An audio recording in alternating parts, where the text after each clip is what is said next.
Hey, what's up, Exit the Matrix family? Bob here. Hey guys, I hope you're having a great day.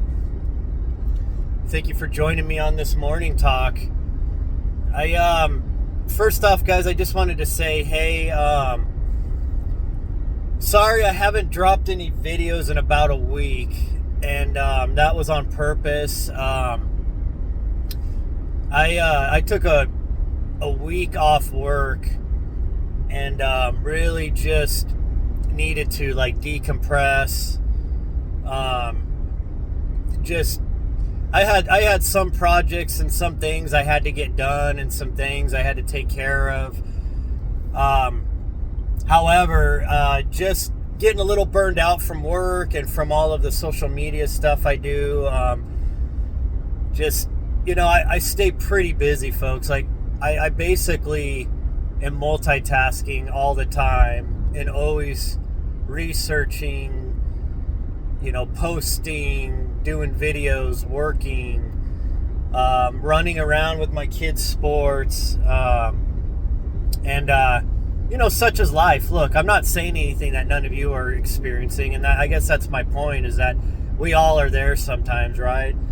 And so I kind of set aside some of the video stuff while I was doing research and while I was just decompressing a little bit. So, but dang, as always anymore, a week's time, a lot of stuff happens. A lot of crazy stuff. Things are just multiplying so fast. I mean, just changing so fast, and just it's amazing what's going on right now. I'd say the one thing that really does make me feel good is that it does seem like more people are starting to wake up. More people are starting to question things. More people are leaving the influence of mainstream media and Hollywood influence and all of that behind, as people are starting to realize that, they've all been tricked. It's all been a grand illusion woven around them. And so many have been asleep for so long because, there for a while we had it pretty good in the United States. I mean, the economy was decent, and, you could still find ways to, be prosperous here, and somewhat of a work-life balance, and of course I'm not speaking right now. I mean, I'm speaking going back between, I'd say, probably the 80s and up to about 2010. That 30-year period there was pretty good, actually, comparatively speaking. Look, it's never good, folks, because if we truly knew how much we're being robbed, tricked, pimped, fooled, we wouldn't consider any of human history to be good, to be honest. Because it seems like the whole of human history is nothing but us being subjugated, tricked, lied to, false reality woven around us. And it's always by the control of the three pillars of control that I speak about. Government, and in government, just understand this, people, because I always have people will comment under my posts on Facebook about this. Oh, well, what about military? What about education? Yeah, folks, that all falls under government, okay? But I'll say it now, and I say it always. It's government, religion. I'm not talking about spirituality, folks. I'm talking about organized religion, about the structured religion, the controlled narrative of what you would call as religion. And then the third, as always, is banking. And that can go back overall. I mean, any of these three pillars you can take back 6,000, 7,000 years, all the way back to early Sumer, back to ancient Egypt. And this was still, these three pillars were still controlling humanity then. It's always been. And of course, under banking, you got money and, trade and all kinds of different things, corporations and businesses, all that falls under the banking, okay? I just want you guys to understand that. Because none of it operates without this banking system. You don't have businesses built without the banking. So just understand that. I mean, trade, businesses, all that, since the beginning of time, has always been on the back of banking. And there's always been some type of a coinage or banking system throughout time. And it's always used as a way to control the flow of currency. And I'm not talking about the flow of money, folks, which, yes, that's part of it. I'm talking about the true currency, energy currency, electrical currency. That's truly what banking tries to control and manipulate, is the flow of energy on Earth. Because, see, folks, all of our thoughts, our actions, our inventions, all of that is a form of energy.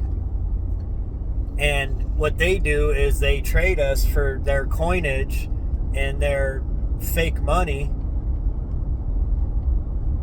in exchange for that energy. And if we only all knew, folks, what we really are, that's so. I wanted to fill you guys in real quick too. So, however, yes, I wasn't cutting videos this last week. I was, keeping up with my Facebook and posts and stuff, but videos take a little more time, and the uploads and everything else that goes into that. But I was just doing a real deep dive into NDEs. I think I probably listened to about 20 hour-long NDEs over the last week. And yes, I was, some of that I was doing other things while I was listening to them. I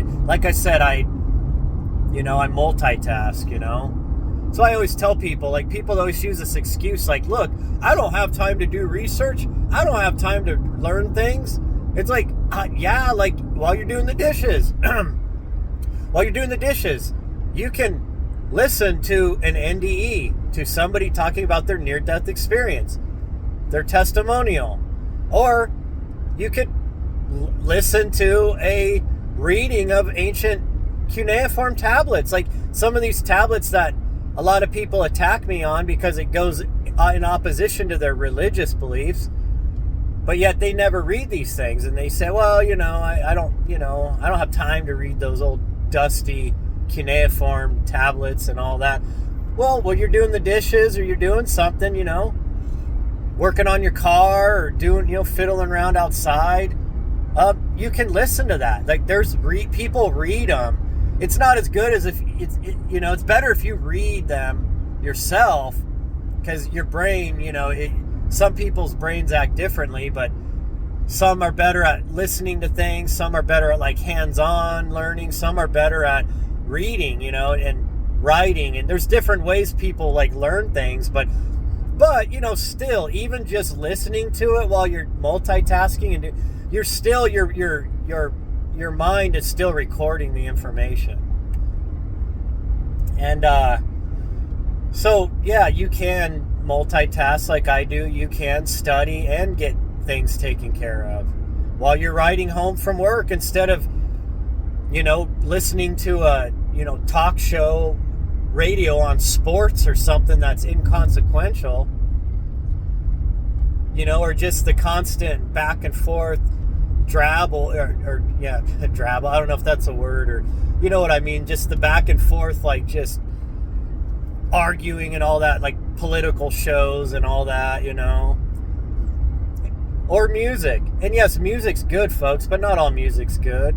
I mean, if you're listening to new music, you're probably not getting much good out of it, because most of it is absolutely controlled propaganda. And a lot of the music nowadays, guys, I mean, the frequencies they use, the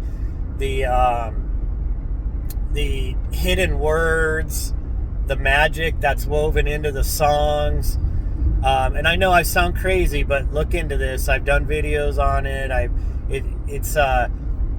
There's music is powerful, and they understand that. and they understand that they can manipulate the human mind with it. So sometimes it's not always good jamming out to music on your way home. Now trust me, I do that sometimes. I get it. Sometimes you just need to jam out, right? Let everything wash away. But what if even once or twice a week when you're driving home, instead of jamming out or listening to talk radio or sports talk or whatever the heck everybody listens to, to burn their time up, maybe you actually do start listening to some videos that are going to teach you something, right? So anyways, guys, I was doing deep dives into NDEs, and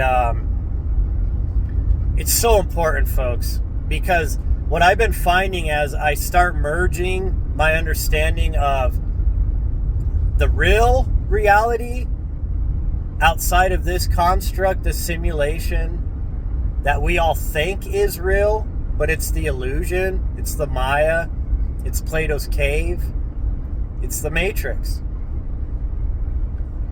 You start getting a better understanding of everything, of our history, of why we're here, of what the truth of this place is, and what happened to it, and why it is the way it is. See, these NDEs, when you start listening to hundreds of these folks, you start through telemetry, as the central point data collector, you start grabbing bits and parts of each of these NDEs you listen to, and you start building a puzzle, and you start seeing the bigger picture.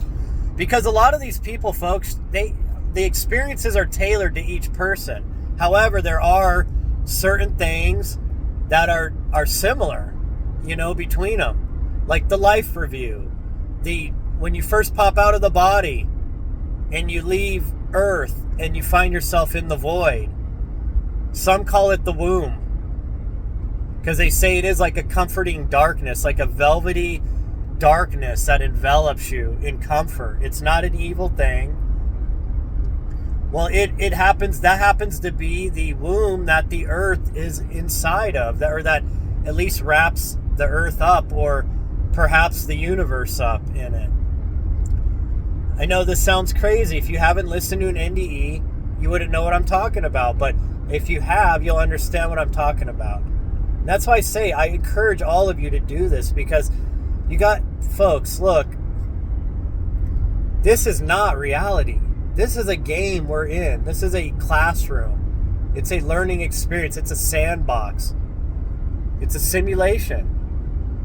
And we are all projected here from a higher dimension into these human bodies, these avatars, like I like to call them, because we are not the body. The body is just a vessel. It's a machine, okay?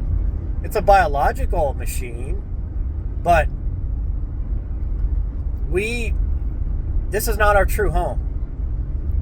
And we actually, believe it or not, had a hand in creating this realm. Yes, the Watchers, the Elohim, all of that. That was all people from our world, where we come from. Some of them, when they designed this simulation, some of them decided to come play the game directly and to manipulate it. They were supposed to be the game, like the game masters. They were supposed to manage this realm, protect it. And instead what happened was, a lot of them decided to participate in it, but they didn't follow the rules of the game. They broke the rules. See, the rules of the game was you had to go through the proper portal to come into this realm. And that was through the female portal. And by doing so, they stepped away from the light. They got lost in the game. They put themselves up as the rulers, as the gods in this realm. And the longer that they stayed out of the light, that they didn't go back home to the source, to what we would truly call God, they went deeper and deeper and darker into this realm. And they lost their ways. Now, it's not to say that the Creator wouldn't take them back. The Creator would. The Creator does not deny anybody. Because, folks, look, this is a playground. This is a sandbox. Like I said, it's a classroom. It's a game. And some spirits got lost in the game.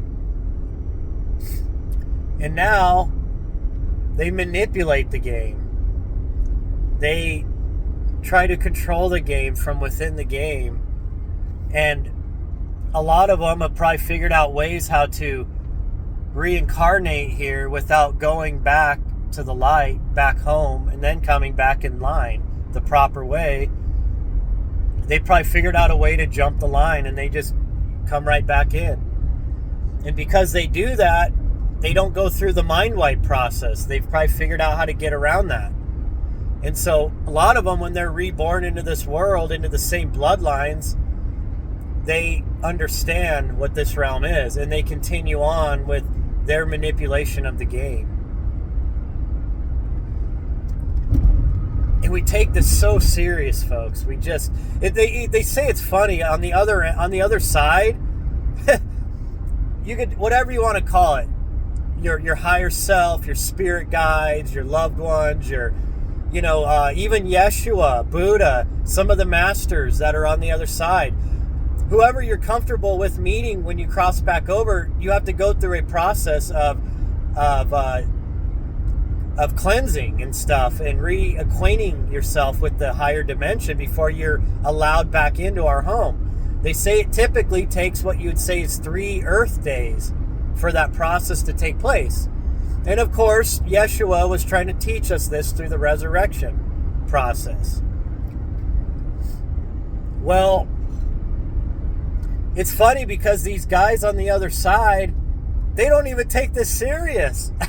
They laugh about it. Like they think it's a joke. Like they think it's funny. I mean, when people cross over and they're all worked up about what happened here on Earth, and and they're just like kind of indifferent to it, and they kind of laugh about it. And they say people have NDEs, they get kind of mad because they're like, wait, what? It's not funny. I went through all that trauma, and this and that happened, and they just, the guides or Yeshua or whoever, they just kind of laugh at them. They say, don't you know that it was just a game? You're just playing a game. That's it.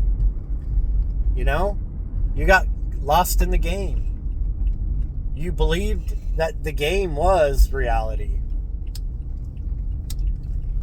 And I just find that so mind-blowing when you hear these testimonials, and it's like, it seems surreal because here on Earth, all of this matters so much to us.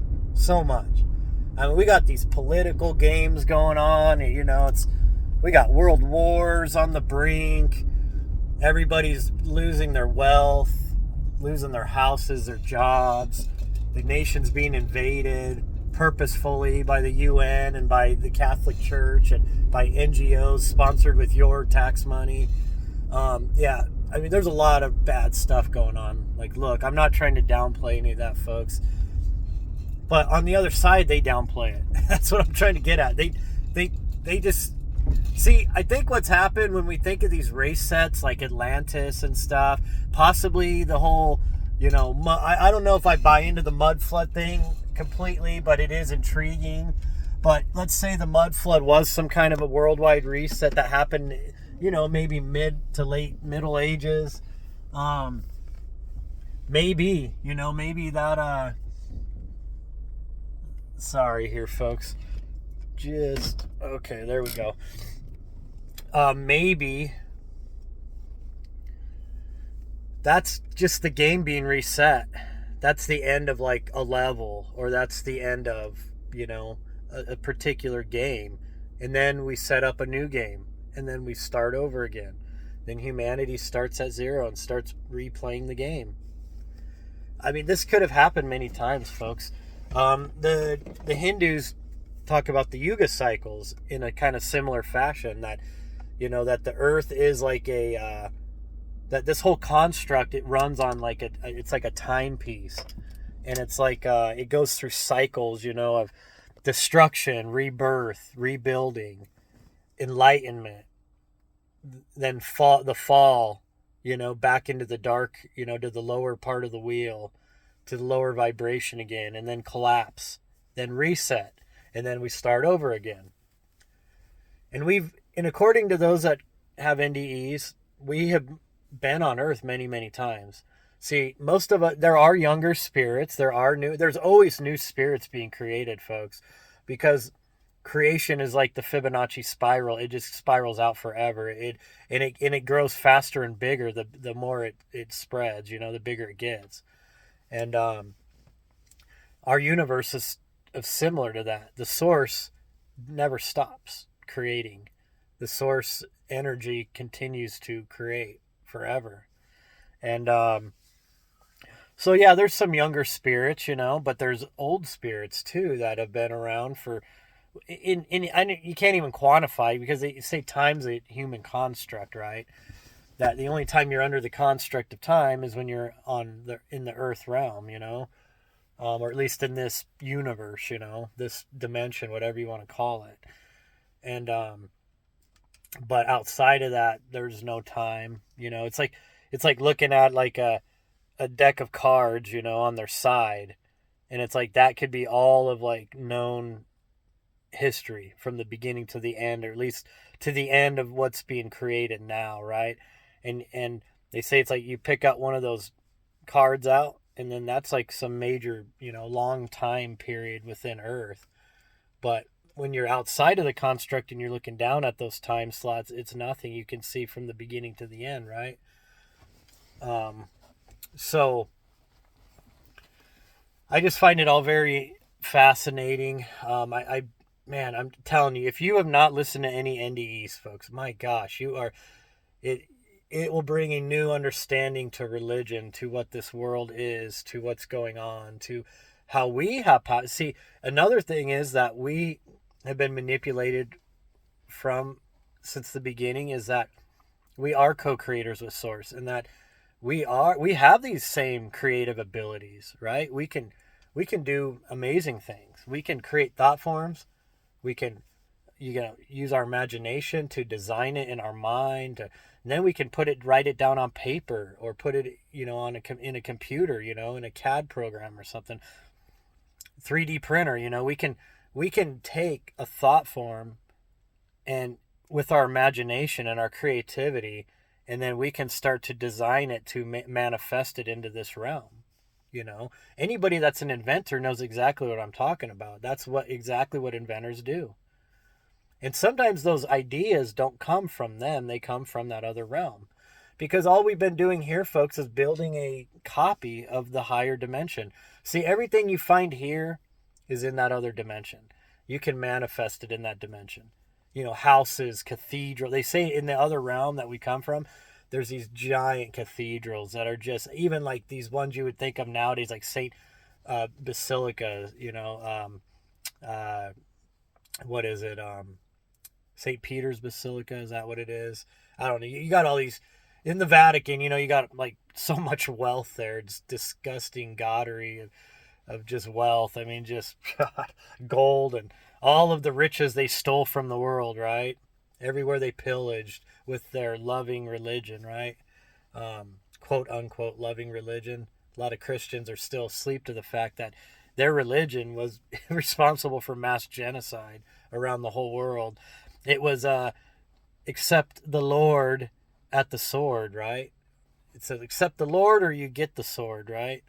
Well, for all of you that have this romantic belief that Christianity's been spreading peace and love throughout the world, you're really mistaken. I mean, trust me, Yeshua, the true master teacher mystic that Yeshua was, would have had nothing to do with your what you would consider your Christian faith or your Christian church or whatever, folks. I mean, I'm sorry to sound rough on you, but hey, this comes from the other side.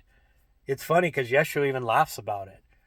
There's been people that have like crossed over that are Christians, Catholics, whatever. And when Yeshua meets them because they expect to meet Jesus on the other side, right? And I'm only saying Jesus right now because that's the character from their religion they expect to meet. So Yeshua shows up and meets them to help him make that 3-day transition back home, back to the realm we come from. Because you got to go through a detox. You have to, and I'm talking about an energetic detox, right? Because you just came from Earth. Look at all the shit here, right? All the negative energy, all your negative emotions, all that stuff that you collect throughout time here. Well, when you cross over, you can't take that to the higher dimension, folks. That's low dimensional stuff.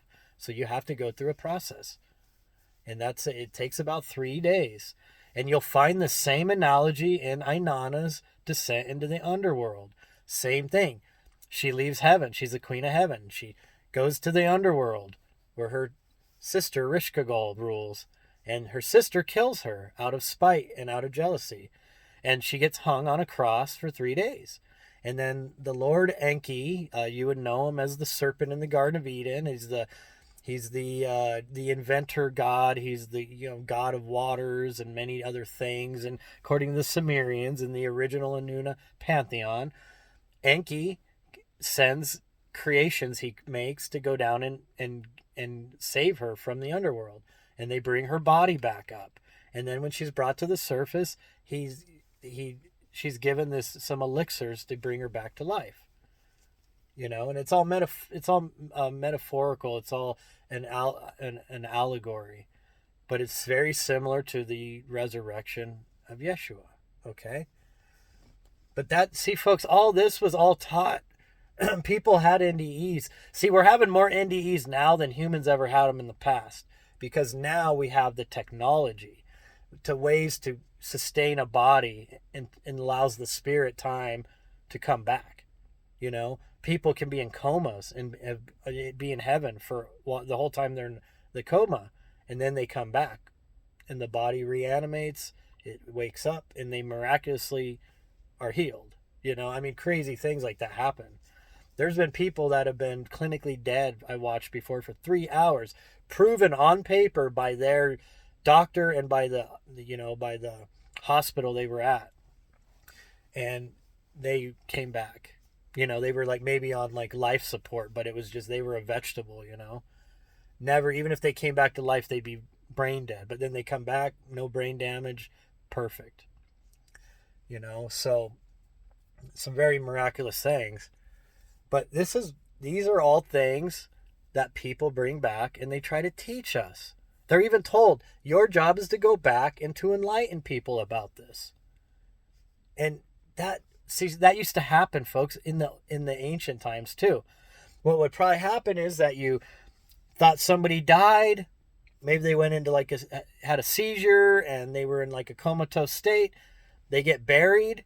And then next thing you know, they're going to bury them, and then all of a sudden they're banging on they're in their casket and they're banging on it or whatever. They pull them out. Of course, in the Middle Ages they figured they were vampires, right, when that happened.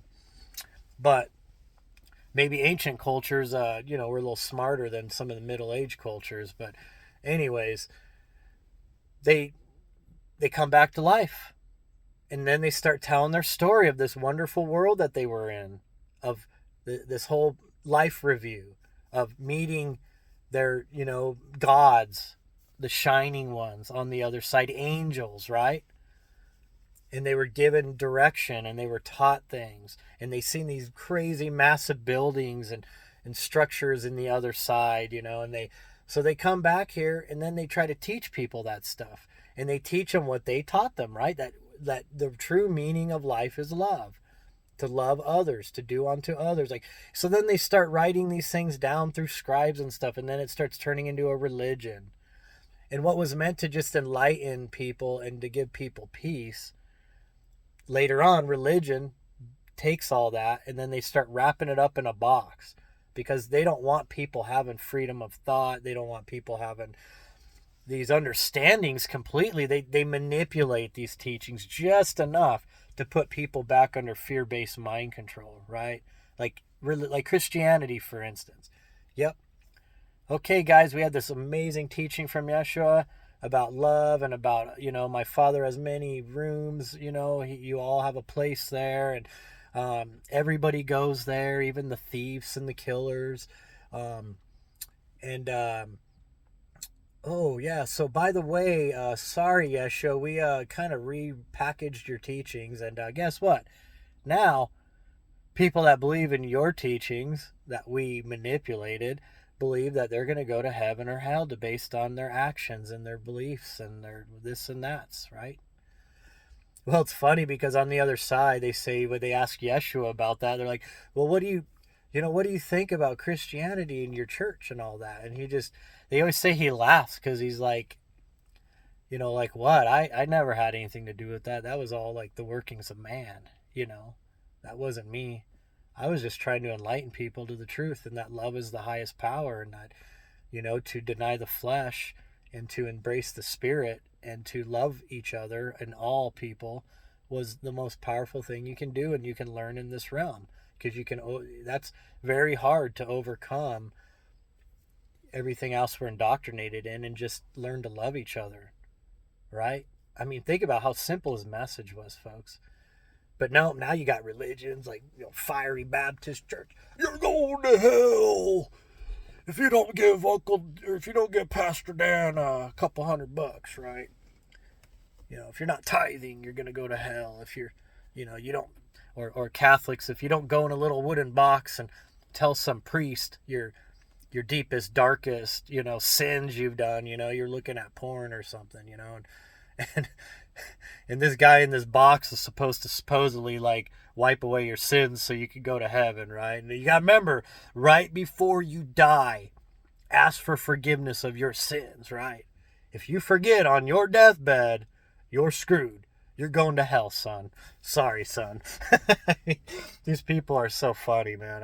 Oh man, it's crazy, this like story that we've all created.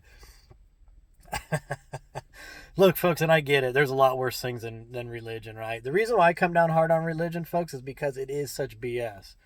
And they did muddy the true teachings of the master teacher, Yeshua.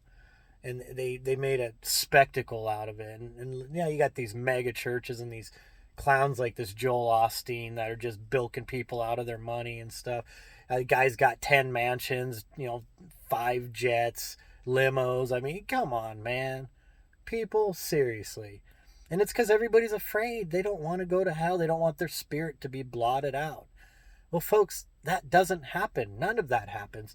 You have been just pimped. That's it. You're pimped for your money. You're pimped for your energy. And for your time. Imagine a pew sitter. Imagine from the time you're a child to the time you pass, like say you're 70, 80 years old. And you every freaking Sunday, your whole life, and sometimes now they do church. We have a church right by our house. We have to drive up past. And my God, they have services like 4 days a week now. It's like Mondays, Wednesdays, Saturdays, and Sundays. It's like, because Pastor Dan got to keep that money rolling in his pocket, baby. He got to spread the word of the Lord. And the Lord said, I need a new car. And the Lord said, if you don't tithe to me and give me most of your money, you're going to hell, son. So you better love the Lord, which means you better love me in my pocketbook. I'm sorry, folks. I'm probably pissing a lot of people off. But imagine how much time that is, right? If you sat in even just Sundays for your whole freaking life, all you've gotten fed was the milk of the word, a little verse here, a little verse there, and some in context, some out of context. Oh, and they love Paul, right? The one dude that never even met Yeshua. Oh, well, he supposedly met Yeshua in the spirit, who basically took over that religion. I mean, if you really want to know the truth, folks, most of the New Testament is the church of Paul. That's the truth. Okay? And then we go into the Council of Nicaea and all the, anyways, folks, that's why I come down hard on religion. Because when you dig into these NDEs, you see religion is such BS. But you could see where religion started from. If you're back, say, 1000 BC, you have a near-death experience. You come back and you're just like, wow, I've seen these like crazy, this realm. It's like heaven. There's like these majestic buildings, and there's these glowing characters, these angels that were talking to me, and they were teaching me about, all these things about life, and why we're here, and then what God is and all this, and then they come back and they try to teach all that, and it gets turned into a religion, folks. But see, you can listen to these NDEs now with the understanding of, like, without the ancient, ignorance, I guess. I mean, I don't know. I think we downplay the intelligence of ancient peoples more than we think sometimes. But anyways, so hey guys, I'm gonna go ahead and roll though. I appreciate you guys. I love you guys, and we kind of just jumped around today. I just wanted to kind of get back into the swing of things. I'll have something more, more particular topic maybe tomorrow. But remember, guys, I'm doing that. I'm trying to get some more of these Zooms set up because I know I'm going to get to the point where I won't be able to do them anymore. But we do have some time slots, and I've got some time to work around those. And I always try to put those as priority over anything because I think connecting with people one-on-one is more important than, some of the other things maybe that I could be doing, and I can just push those things aside. So $25 donation to ETM is a seed fund to build a studio in the future in my basement. That'll get you half an hour of one-on-one Zoom with me. And it could be, you and your wife, you and your husband, whatever. It doesn't have to be just one person. It's, I've actually had families sit on Zooms before, and about certain particular subjects or whatever they wanted to talk about. And that's cool. But I have some people that have great conversations with. A lot of times they end up teaching me things. But anyways, $50 will get you an hour. And most of them at this point, we're usually booking 2 hours at a time. So, but hey, talking to truthers and talking to inquisitive people for an hour, 2 hours for me, and they're usually teaching me, and it's helping ETM out, and it's helping them out because now they have somebody they can finally just talk about all their ideas and thoughts. They don't have to censor themselves like they would at work or, at school or whatever, amongst family gatherings and friend gatherings and such. So for some people, that's just getting that off their chest to be able to speak freely is an amazing thing for them. But anyways, guys, I'm going to roll. And you guys have a wonderful day.